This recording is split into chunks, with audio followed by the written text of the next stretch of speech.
जय श्री कृष्णा। आज हम बात करेंगे वृषभ लगन की कुंडली में चंद्रमा यदि अष्टम भाव में बैठ जाते हैं तो किस प्रकार का प्रभाव डालते हैं। इससे पहले हम प्रथम भाव से लेकर सप्तम भाव तक चंद्रमा के फलों के बारे में बात कर चुके हैं। अष्टम भाव हमारा आयु भाव है।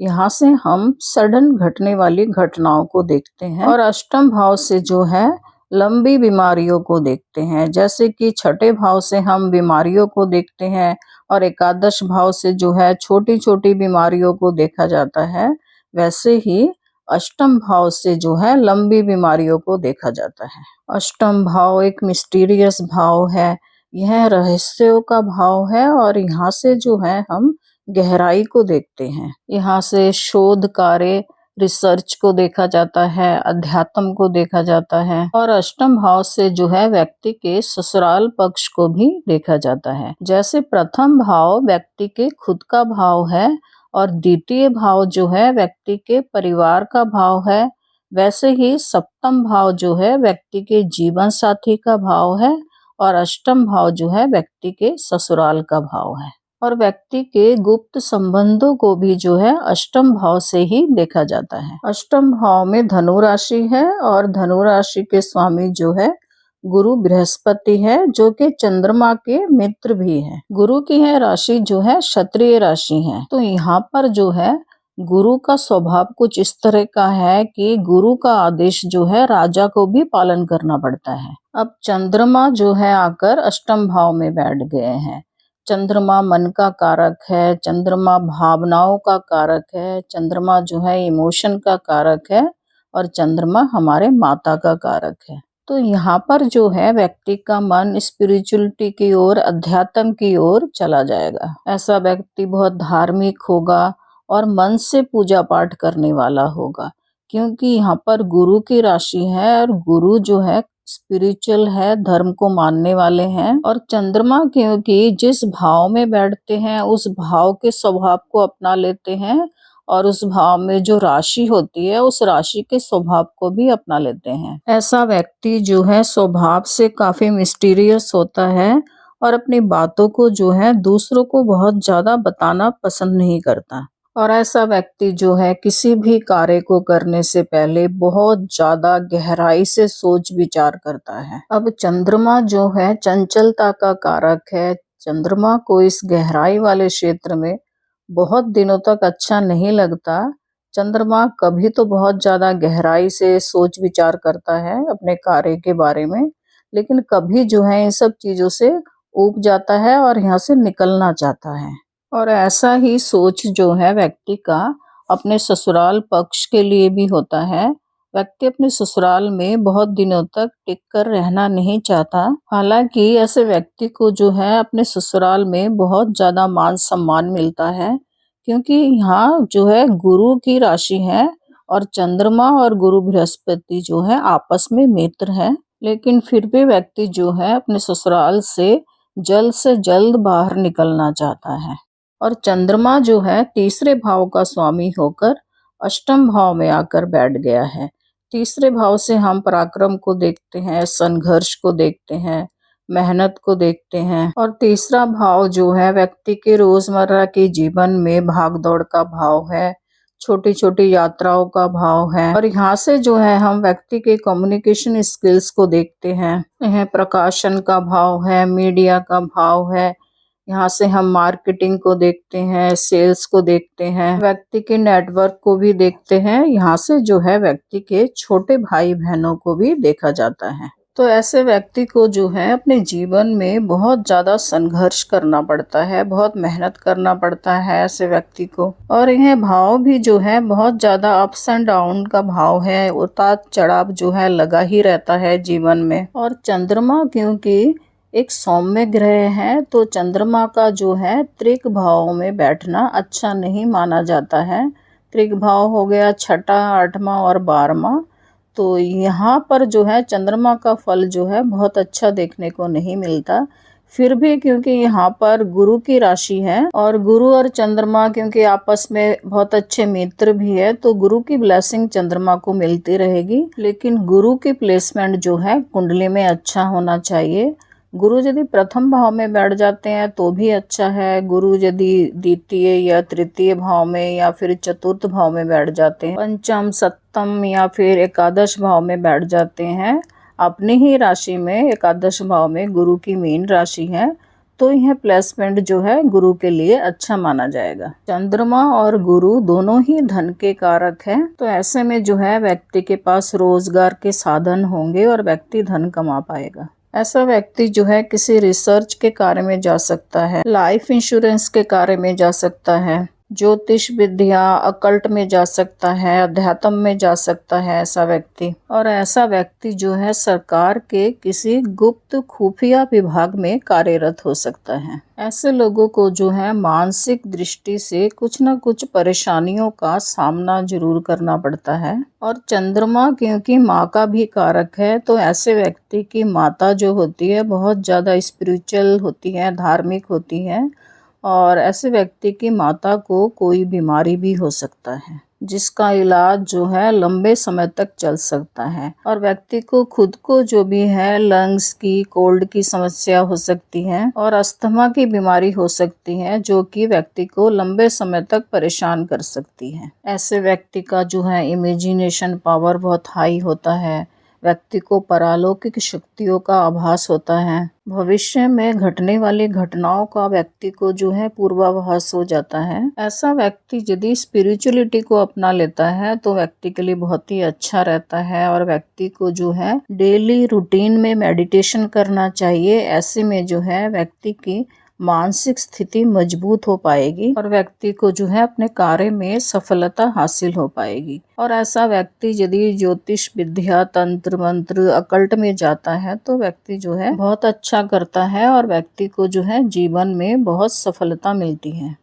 और इनका अपने छोटे बहन भाइयों के साथ जो है बहुत अच्छा रिलेशन नहीं रहता और इनके भाई बहनों को भी जो है थोड़ा बहुत मानसिक तनाव रहता है। अब अष्टम भाव में चंद्रमा कौन से नक्षत्र में बैठा हुआ है हम ये भी देख लेते हैं।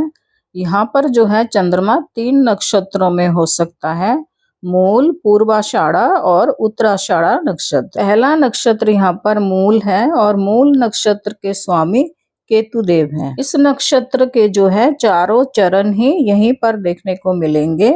इस नक्षत्र का विस्तार जो है यहाँ पर 0 डिग्री से 13 डिग्री 20 मिनट तक है। मूल को जो है हम जड़ों से जोड़कर देखते हैं। अब पौधा ऊपर से तो छोटा लगता है, लेकिन जड़ें जो है अंदर बहुत गहरी और बहुत ज्यादा फैली हुई होती है। तो इस नक्षत्र का विस्तार जो है अंदर ही अंदर बहुत ज्यादा होता है। कहने का मतलब यह है कि ये लोग जो है बहुत गहराई में जाकर सोच विचार करते हैं और इनके अंदर अपार ज्ञान होता है। ये लोग जो है दार्शनिक और विचारशील बुद्धि के होते हैं। किसी भी चीज की जो है गहराई तक जाकर सोच विचार करना इस नक्षत्र के विशेष गुण होते हैं। इस नक्षत्र की जो देवता है उनको विध्वंस की देवी माना गया है। इस कारण से जो है इस नक्षत्र को युद्ध से और हिंसा से जोड़कर देखते हैं। तो यहाँ पर हमें जो है केतु की प्लेसमेंट देखना है। केतु अगर कुंडली में पॉजिटिव स्थिति में बैठा हुआ है तो ऐसे में जो है व्यक्ति बहुत शार्प बुद्धि का होगा, इंटेलिजेंट होगा और गोपनीय चीजों की रिसर्च का कार्य करने वाला होगा। और केतु जो है ऐसे व्यक्ति की आध्यात्मिक जागरण करवाता है और व्यक्ति को ईश्वर के मार्ग की ओर ले जाता है। और केतु अगर यहाँ पर नेगेटिव स्थिति में पड़ा हुआ है तो ये लोग जो है बड़े विध्वंसकारी हो जाते हैं, क्योंकि इनके अंदर जो है विध्वंस करने की, उपद्रव करने की क्षमता और शक्ति होती है। तो यहाँ पर जो है हमें कुंडली में केतु की प्लेसमेंट को जरूर देखना है। केतु की प्लेसमेंट अगर अच्छी है तो ऐसे व्यक्ति के पास जो है धन, सुख, समृद्धि सभी चीजें होंगी। और केतु नेगेटिव हुआ तो व्यक्ति के जीवन में काफी ज्यादा अशांति रहेगी। और दूसरा नक्षत्र यहाँ पर पूर्वाषाढ़ा है। पूर्वाषाढ़ा नक्षत्र के स्वामी जो है शुक्रदेव हैं और इस नक्षत्र के चारों चरण ही जो है यहीं पर ही देखने को मिलेगा। इसका विस्तार धनु राशि में 13 डिग्री 20 मिनट से लेकर 26 डिग्री 40 मिनट तक होता है। ये लोग जो हैं देखने में बहुत ज्यादा अट्रैक्टिव होते हैं। इनकी आंखें बहुत सुंदर होती हैं और नेचर वाइज जो है ये लोग बहुत ही मिलनसार होते हैं। तो कुंडली में यदि शुक्र की प्लेसमेंट अच्छी है तो ऐसे लोगों की लाइफ जो है बहुत ही लग्जरी होती है। सुख, समृद्धि और वैभव की सभी वस्तुएं इनके पास होती है। ये लोग बहुत हंसमुख और खुशमिजाज लोग होते हैं। ये लोग जो है बहुत ही अच्छे व्यापारी होते हैं और बहुत ज्यादा स्पिरिचुअल भी होते हैं। और तीसरा नक्षत्र यहाँ पर उत्तराषाढ़ा है। उत्तराषाढ़ा नक्षत्र के स्वामी देव जो है सूर्य हैं और इस नक्षत्र का जो है एक ही चरण यहाँ पर देखने को मिलेगा धनु राशि में 26 डिग्री 40 मिनट से लेकर 30 डिग्री तक, और आगे मकर राशि में जो है इसका 10 डिग्री तक विस्तार होता है। तो चंद्रमा यदि सूर्य के नक्षत्र में बैठे हुए हैं और कुंडली में सूर्य की प्लेसमेंट अच्छी है तो ऐसे व्यक्ति को जो है भूमि, भवन, वाहन, मकान इन सभी चीजों का सुख मिलेगा। और ऐसा व्यक्ति जो है सरकार के किसी गुप्तचर विभाग में कार्यरत हो सकता है और ऐसा व्यक्ति अध्यात्म की ओर भी जा सकता है। और सूर्य की प्लेसमेंट अगर खराब है तो यहाँ पर जो है व्यक्ति की संपत्ति, व्यक्ति की प्रॉपर्टी जो है किसी कारणवश अचानक या फिर व्यक्ति की बीमारी में व्यक्ति की प्रॉपर्टी बिक सकती है, या तो फिर व्यक्ति को जो है प्रॉपर्टी का लॉस हो सकता है, क्योंकि यहाँ पर सूर्य जो है चौथे भाव का स्वामी है और चौथा भाव हमारा सुख भाव है, हमारे संपत्ति का भाव है। तो ऐसे में जो है व्यक्ति के इन्हीं चीजों की हानि हो सकती है सूर्य का प्लेसमेंट खराब होने से। और यदि सूर्य का प्लेसमेंट अच्छा है तो ऐसे व्यक्ति को जो है अचानक से संपत्ति का लाभ भी हो सकता है। तो हमें जो है यहाँ पर अष्टम भाव में चंद्रमा के फलों को जानने के लिए गुरु की प्लेसमेंट को देखना है कि कुंडली में जो है गुरु का प्लेसमेंट अच्छा होना चाहिए। और दूसरा जो है हमें लग्नेश की प्लेसमेंट देखनी है कि लग्नेश की प्लेसमेंट भी जो है कुंडली में अच्छा होगा तो यहाँ पर चंद्रमा को जो है थोड़ा बल मिल पाएगा और अष्टम भाव के फल अच्छे मिलेंगे। और तीसरा जो है चंद्रमा जिस भी नक्षत्र में बैठा हुआ है उस नक्षत्र के स्वामी की प्लेसमेंट भी जो है कुंडली में अच्छा होना चाहिए। तो इस प्रकार से जो है हम किसी निष्कर्ष तक पहुंच पाते हैं। और यहाँ से अष्टम भाव से जो है चंद्रमा की सप्तम दृष्टि पड़ रही है द्वितीय भाव में। द्वितीय भाव हमारा धन भाव है। यहाँ से जो है हम अपने परिवार के संचित धन को देखते हैं। यहाँ से जो है हम अपने स्पीच को देखते हैं, अपने खान पीन के आदतों को देखते हैं। ऐसे व्यक्ति का जो है अपने ससुराल वालों का अपने परिवार वालों के साथ बहुत ही अच्छा रिलेशन रहता है और ऐसा व्यक्ति जो है अपने ससुराल वालों की मदद से अपने परिवार के संचित धन को बढ़ा भी सकता है। और ऐसा भी हो सकता है कि ऐसा व्यक्ति जो है अपने ससुराल वालों को अपने संचित धन से थोड़ा बहुत गिफ्ट वगैरह भी देता हो, खर्चा करता हो। और ऐसा व्यक्ति जो है बोलचाल में बहुत अच्छा होता है, मिलनसार होता है, थोड़ा रोमांटिक नेचर का होता है। और ऐसे व्यक्ति का खान पीन की आदतें जो है मिक्स होता है, ये कभी बहुत ही बढ़िया खाते हैं तो कभी जो है कुछ भी खा लेते हैं। द्वितीय भाव में मिथुन राशि है और मिथुन राशि के स्वामी जो है बुध देव है।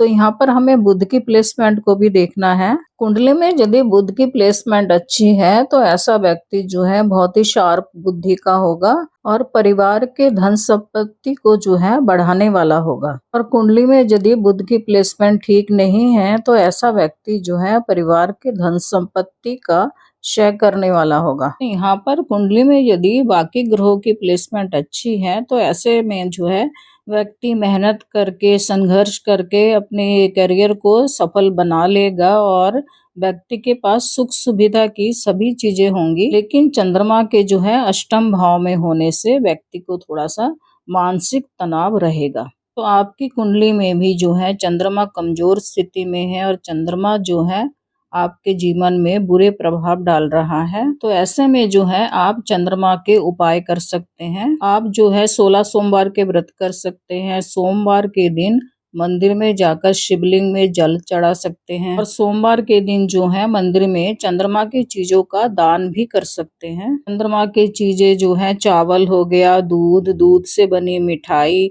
सफेद कपड़ा, इनमें से कोई भी चीज जो है आप मंदिर में किसी ब्राह्मण को दान में दे सकते हैं या तो किसी जरूरतमंद को दान में दे सकते हैं। और आप जो है अपनी माँ की सेवा करके भी अपनी चंद्रमा को मजबूत कर सकते हैं क्योंकि माँ जो है चंद्रमा का कारक है। और आप चंद्रमा के बीज मंत्रों का जाप कर सकते हैं। चंद्रमा के बीज मंत्र इस प्रकार से हैं: ओम सोम सोमाय नमः। डेली एक माला आप इन मंत्रों का जाप कर सकते हैं। और आपके पास यदि चांदी का गिलास है तो आपको जो है चांदी के गिलास में ही घर में पानी पीना चाहिए, क्योंकि चांदी भी जो है चंद्रमा का कारक है। तो इनमें से जो है जो भी उपाय आपको आसान लगे, उनमें से कोई भी एक उपाय करके आप अपने कमजोर चंद्रमा को और अपने कमजोर मन को मजबूत कर सकते हैं।